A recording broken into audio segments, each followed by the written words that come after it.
All right, welcome back everyone to the deep dive. Great to be here. Today we're really diving into something I think a lot of you grapple with, how to actually level up your English listening skills. Yeah, it's a big one. We've got a really interesting source episode as our foundation today, and it unpacks how you can use something you're probably doing anyway, watching movies, TV shows. Right, your streaming time. Exactly. How to turn that into, well, serious progress for your English. That's the plan. This deep dive, it's really built around looking at how to flip that switch. Yeah. Turn screen time from just like passive entertainment into a proper language learning engine. So our mission today is to pull out the core science behind why listening can feel so darn hard sometimes. And maybe more importantly, extract a really practical step-by-step strategy straight from this source material we looked at. Yeah, a method you can actually use. The kind of strategy that makes, I don't know, The Office or Friends your secret weapon for getting fluent. Forget the dry textbooks for a second. The source really suggests that the key to understanding that fast, natural English might just be, well, sitting right there in your Netflix queue. If you know how to use it properly, that's the catch. That's the crucial bit, yeah. Okay, so let's get into it. Why is understanding spoken English so challenging? Especially when you hear native speakers just chatting naturally. It's not just about knowing the words, is it? No, it's actually much deeper than just vocabulary. The source we're drawing on points out that, really, listening comprehension is fundamentally about your brain's processing speed. Processing speed? How fast you can decode it all. Exactly. Your brain has to grab the sounds, match them to words, figure out the grammar, build the meaning all in real time, at the speed someone's actually talking. And native speakers, well, let's be honest, we don't exactly make that easy. We really don't. Think about it. We speak fast, for starters. We naturally link words together. Sometimes we chop bits off the ends. We use tons of slang, loads of contractions. Oh, yeah, contractions are everywhere. Right. Like the source mentions, did you eat yet? Just morphing into something like Jeet yet. Wow, yeah, Jeet yet. That sounds completely different. It does. Or going to, becoming gonna, want to, becoming wanna. These are just small tweaks. They can make it sound like a whole other language if you're not tuned in. It's not just slightly different. It's almost like needing a translation key sometimes. Kind of, yeah. And then on top of all that, we layer in emotion, sarcasm, maybe hesitation, subtle shifts in tone that totally change the meaning. Right. The way you say it. Exactly. So if you're not used to hearing English delivered like that, this real English audio, as the source calls it, your brain just struggles to keep pace. So it's not the listener's fault, really. Not at all. It's not about your hearing or your intelligence. It's simply that you haven't had the specific kind of training needed for that type of audio input. That actually makes a ton of sense. It's like trying to understand a really complex piece of jazz if you've only ever listened to pop music before. Your ear isn't trained for it yet. That's a great analogy. And this is exactly where movies and shows used the right way become so valuable. They offer this perfect controlled space to get that specific training. Okay, so let's talk about the right way then, because the source makes a really big deal about the difference between passive and active listening, right? Oh, absolutely. Critical distinction. Passive versus active. It's night and day for actual learning. I think most of us, probably without even calling it that, are experts in passive listening. Yeah, probably. Passive listening is basically your default mode when you just kick back and watch something. Your standard Netflix binge. Exactly. English audio might be on. Maybe you've got subtitles in your own language. Maybe even English subtitles are on. You're following the plot, relaxing, enjoying the story, which is fine. Nothing wrong with enjoying a good show. Absolutely not. But, and the source is super clear on this passive listening, especially with subtitles, is mostly training your reading. Ah, right, because your eyes are doing the heavy lifting. Precisely. You're reading the text while maybe vaguely hearing the English in the background. It doesn't really build your ability to understand the spoken English without that visual safety net. It's not training your ear to catch the actual sounds. Okay, so that's passive. What does active listening look like in this context? How do you turn watching into real ear training? Active listening is much more deliberate. It's intentional. You're not just coasting along with the story. You're zeroing in on the language itself. So less about plot, more about phonetics. In a way, yes. You might watch just a short bit, maybe a minute or two. You pause it. Maybe you try and write down a phrase you heard. You definitely rewind and listen again to tricky parts. And crucially, you're paying super close attention to how things are said. The pronunciation, the rhythm, the stress, how words smush together, the emotion behind it. The goal isn't just what does it mean, it's how does it sound? Right, you're studying the soundscape, not just the dictionary definition. That's a perfect way to put it. You're studying the soundscape. So, bottom line, if you genuinely want to improve your listening skills, you absolutely have to shift gears from just passive enjoyment to actively engaging with the audio. That's the core message, yeah. You have to engage. And the good news is, the source provides a really practical framework for doing this. They call it the 3-step movie method. Ooh, a 3-step method. Okay, I like the sound of that. Practical steps are good. Lay it out for us. How would we apply this to, say, a scene from, I don't know, Modern Family? Okay, yeah, Modern Family works perfectly. So this method works best with a short chunk of dialogue. Pick a scene, maybe just 1 to 2 minutes long. Yeah. Don't try to do the whole episode. Got it. Short and focused. Step 1. Step 1 is watch with English subtitles.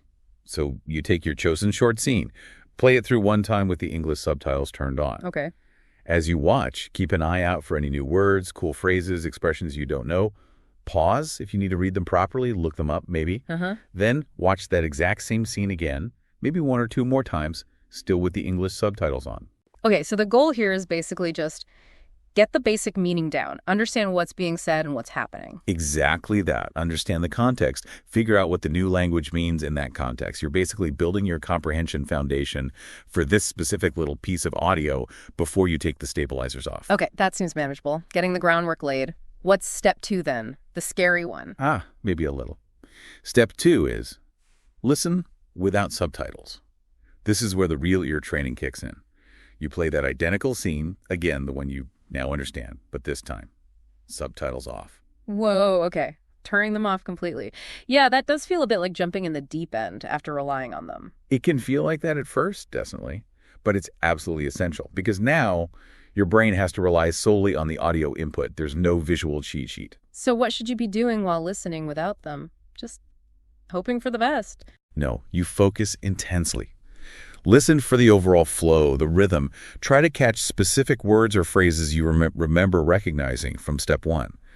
Pay attention to the music of the language, the stress patterns, the intonation, where the words seem to blend together. Those linking sounds were talked about. Exactly. And if you miss something, don't panic. Just hit rewind, listen to that little bit again. And again, if you need to, it's okay to repeat small parts. So you're essentially forcing your brain to grapple directly with the raw spoken English without the safety net. That must, build different connections in your brain. It absolutely does. You're actively training your auditory processing system to decode and handle the speed, the rhythm, the nuances of natural connected speech. Okay, makes sense. Step 1, understand with subtitles. Step 2, train your ear without them. What's step 3? Step 3 is shadow and speak. This step is really cool because it adds a speaking component, which actually boosts your listening skills too. Shadowing, meaning you repeat what they say. Exactly. Yeah. You play the scene again, but this time you pause after each sentence, or maybe even just after a short, manageable phrase. Okay. And then you immediately repeat it out loud. But here's the key. You try to mimic everything, not just the words. Everything, like the accent too. Well, yeah, the pronunciation definitely. Right. But also the rhythm, the speed, the pauses, and this is critical, the emotion and the tone of voice. Wow. So you're not just reading the line back. You're trying to sound like the character, stepping into their vocal shoes. Precisely. You're trying to embody the sounds they're making. The source even suggests maybe optionally recording yourself doing this. Oh, brave. Yeah. And then you compare your recording to the original, see how close you got.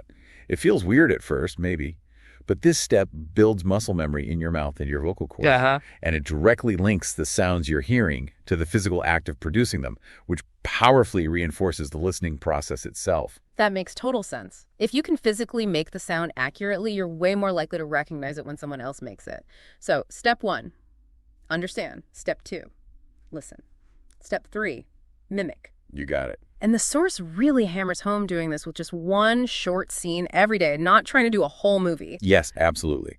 The power, they argue, is in the consistency and the really focused, deep repetition on a small, manageable piece of material.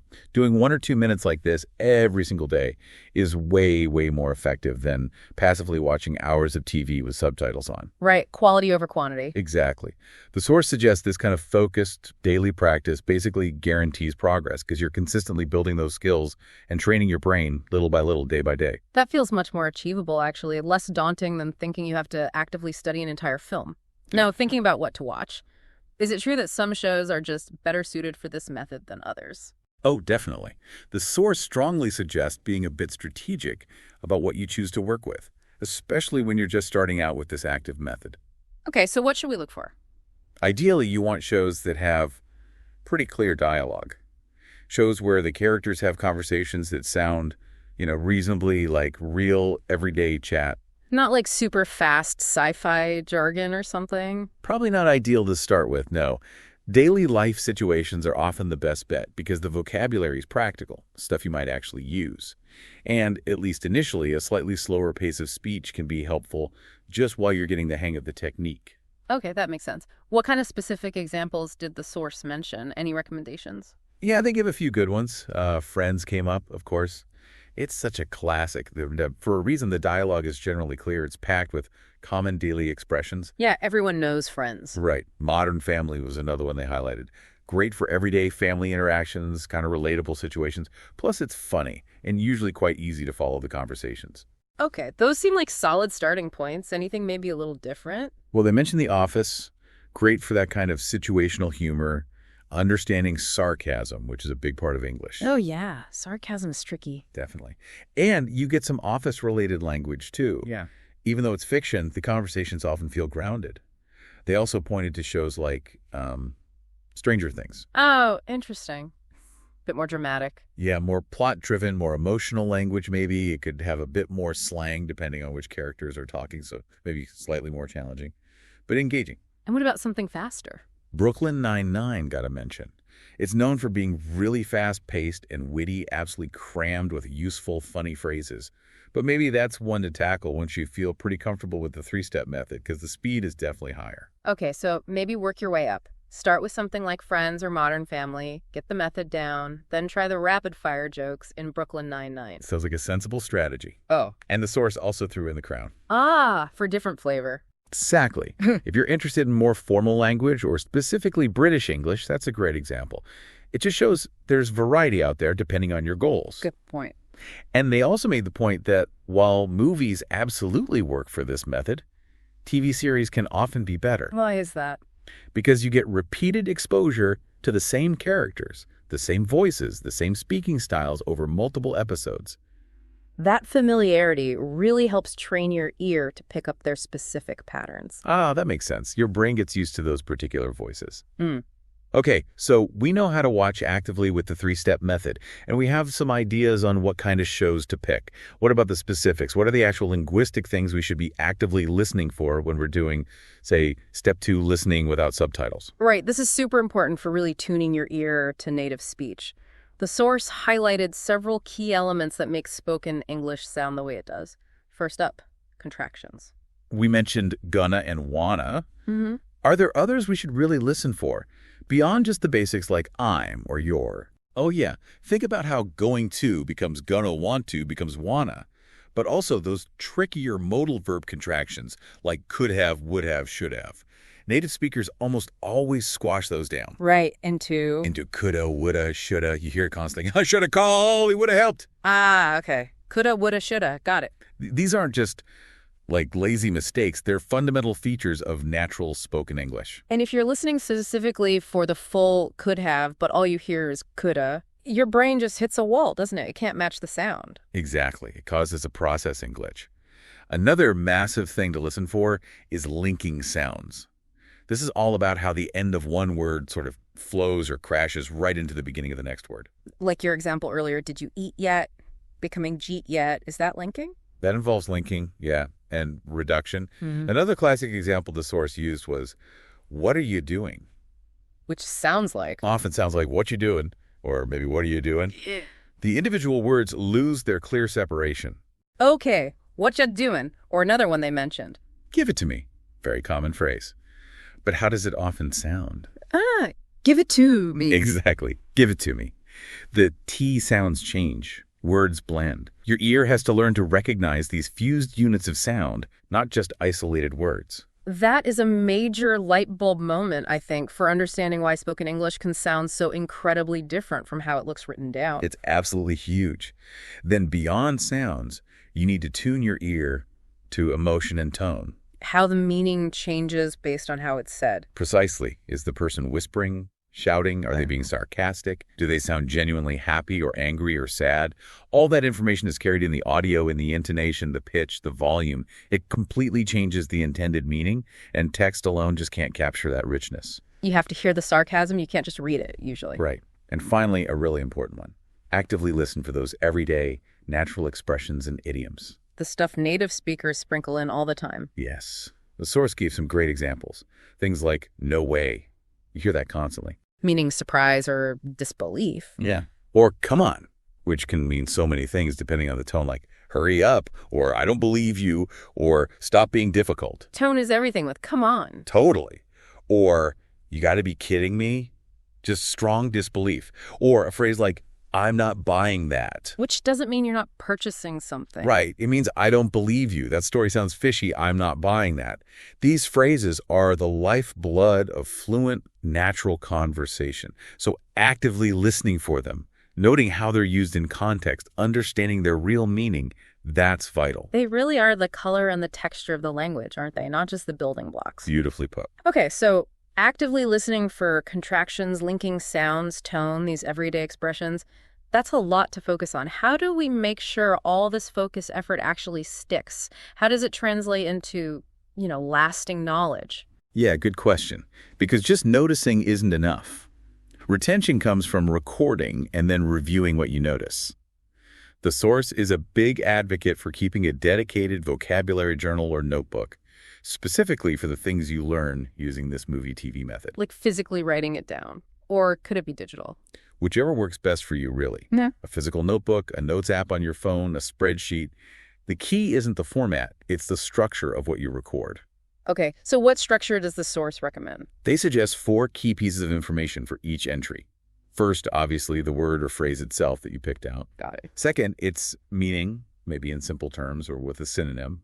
Third, the example scene, noting the show, maybe the season and episode number. So you can easily go back and hear it in context again later. Exactly. It anchors it to the original source. And fourth, and this is really important, right? My sentence, create your own original sentence using that new word or phrase. Ooh, I like that last part. Making it your own immediately. That must really help internalize it. It really does. It forces you to actively process the meaning and figure out how to use it correctly yourself. Can you give us a couple of quick examples of what an entry might look like based on the source's format, maybe using some of those expressions? Sure. Let's say you're watching Friends and hear someone say, I'm beat. Your entry might look like phrase, I'm beat, meaning I'm very tired. Example scene, Friends S3 EP5 or whatever it was. My sentence, wow, after studying all night for the exam, I was completely beat. Okay, simple, clear. How about give me a break from the office? Okay, phrase, give me a break, meaning stop it, or that's ridiculous, unfair. Example scene, The Office, S1 EP2, my sentence. He expects me to work late again. Give me a break. Nice. And maybe one more, like on the same page. Maybe from Modern Family. Good one. Phrase, on the same page, meaning in agreement or having the same understanding. Example scene, Modern Family, S4 EP7, my sentence. Before we present to the client, let's have a quick chat to make sure we're all on the same page about the strategy. Perfect. You can see how building up a journal like this isn't just passive collecting, it's an active learning tool. It really is. And the source stresses reviewing this journal regularly, maybe setting aside time once a week just to read through your recent entries. That focused review would definitely help lock the learning in, stop it from just fading away. Absolutely.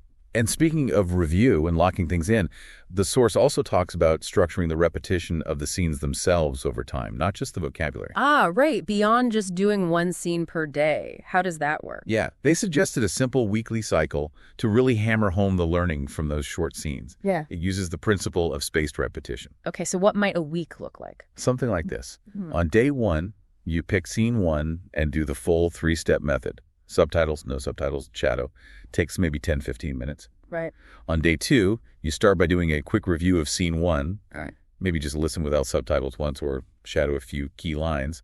Then you pick a new scene, scene 2, and do the full 3-step method on that one. Okay, so review the old, learn the new. Exactly. Day 3, you could quickly review both scene 1 and scene 2. Just a brief listen or shadow. Reinforcing again. Yep.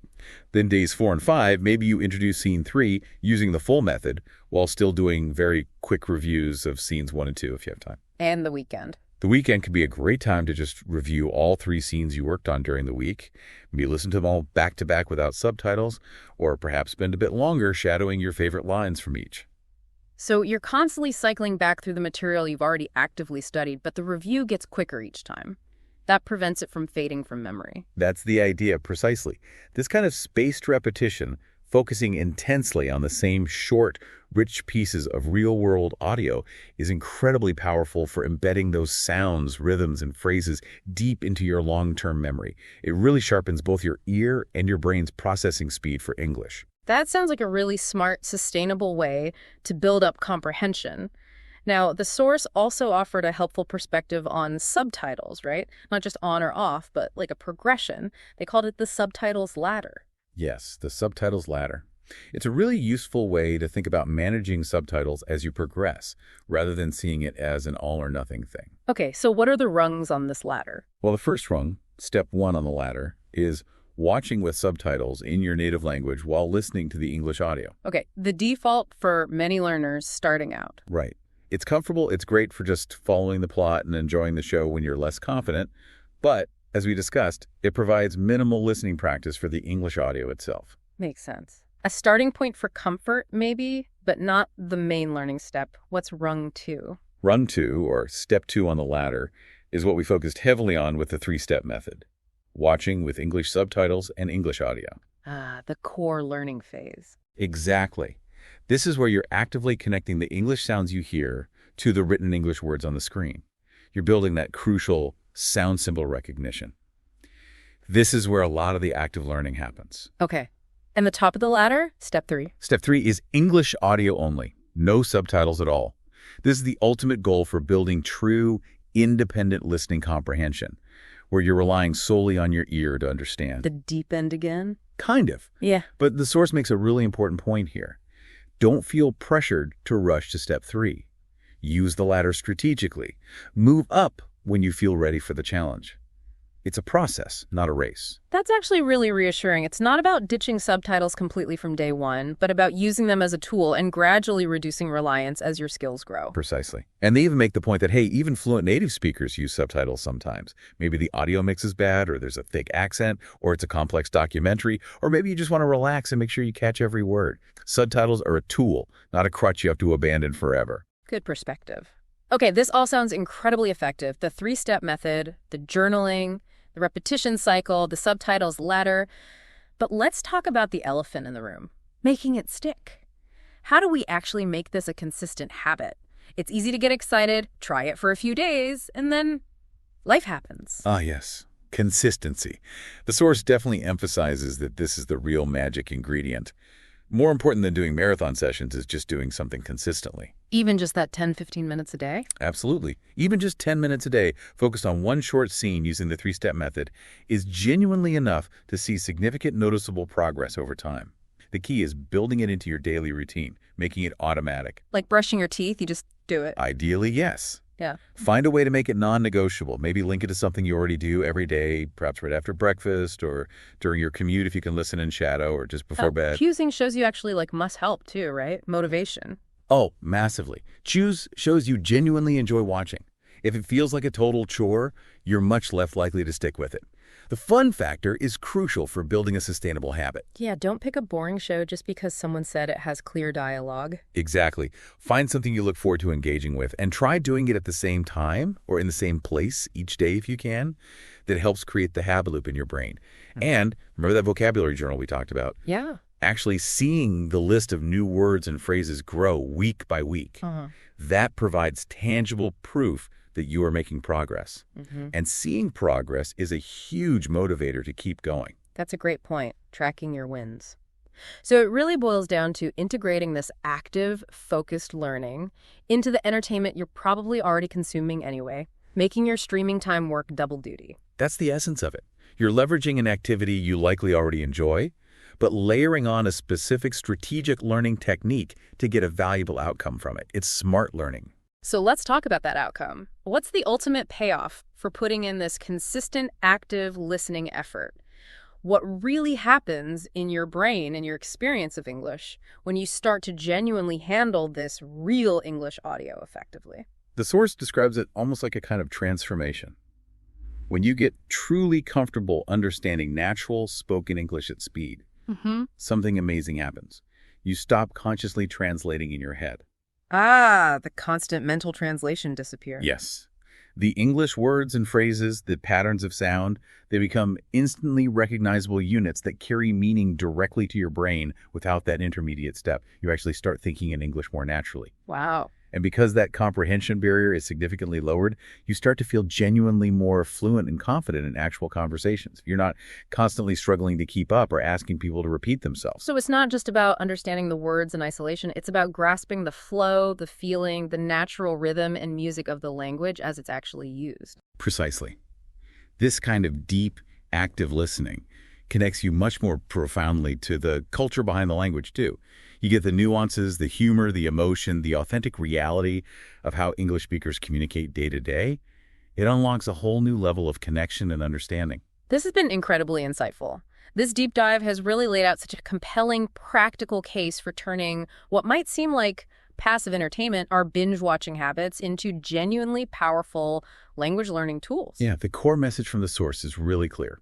It's all about shifting from passive consumption to active, strategic engagement with the real-world audio you find in movies and shows. And the benefit seems undeniable. Training your ear systematically like this builds confidence, massively reduces that frustration of not understanding, and just significantly improves your overall ability to both understand and eventually use natural, fluent English. Better ears really do lead to better English overall. Absolutely. So as we wrap up this deep dive together, here's maybe a final little thought for you, our listener, to mull over something inspired directly by the source material. What's the single smallest, most manageable step you could take today, maybe even with the next show you watch, to shift just slightly from watching purely as a fan and more like a focused language learner? Maybe it's just picking out one scene, or noticing one contraction, or looking up one expression, just one small thing. Just one small thing to start. That's all it takes to begin building that momentum. Exactly. Well, thank you so much for joining us for this deep dive into unlocking your English listening potential with the power of movies and TV shows. Some really actionable stuff there. My pleasure. Hopefully it gives people some new ideas to try. We hope so too. Until next time on The Deep Dive.